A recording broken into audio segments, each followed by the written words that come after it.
लक्षात घ्या, हा जो जन्म तुम्हा आम्हाला मिळालाय हा भरपूर फेऱ्या फेरून मिळालेला आहे, असा तसा मिळालेला नाही. आणि इथं जे निवड करायचंय, जो निवडायचा आहे तो योग्यच पाहिजे.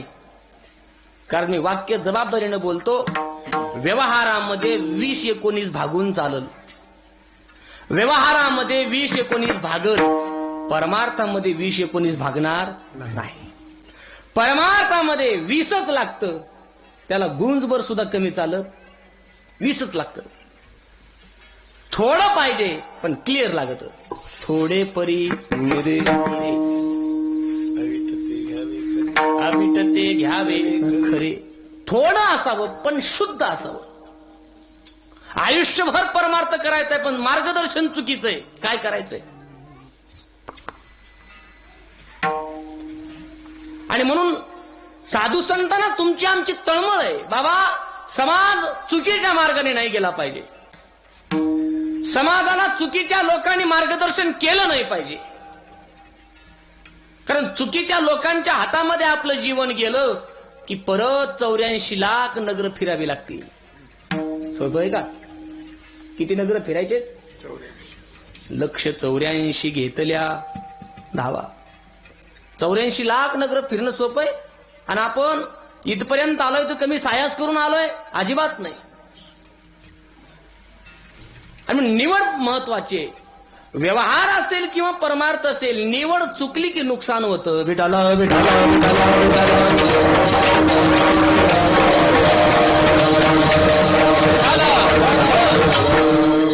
निवड किंवा संतांच्या भाषेमध्ये बोलायचं असेल तर पारख. पारखणं महत्वाचं आहे, पारख असणं महत्वाचं आहे. पारख चुकली की नुकसान होतं, निवड चुकली की नुकसान होतं, नाश होतो नाश. आचार्याची निवड चुकली, स्वयंपाकाचा नाश. शिक्षकाची निवड चुकली, विद्यार्थ्याचा नाश. सरपंचाची निवड चुकली, बोला, गावाचा नाश. आमदाराची निवड चुकली, तालुक्याचा नाश. खासदाराची निवड चुकली, जिल्ह्याचा नाश. पुढे मुख्यमंत्र्याची निवड चुकली, महाराष्ट्राचा नाश. प्रधानमंत्र्याची निवड चुकली, देशाचा नाश.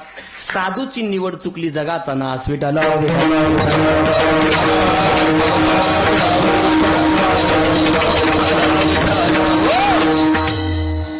आणखी तुम्हाला सांगू का? आणखी एक माझ्याकडे. डॉक्टरची निवड चुकली, पेशंटचं नुकसान. वकिलाची निवड चुकली, फिर्यादीचं नुकसान, फिर्यादीचं नुकसान. हा, जावयाची निवड चुकली, बोला बोला बोला, सासरवाडीला त्रास. बायकोची निवड चुकली, तुझ्या संसाराचं शिवाभाऊ. म्हणजे यांचं काय, पण आपल्या दोघांचं यंदा झालंय. म्हणजे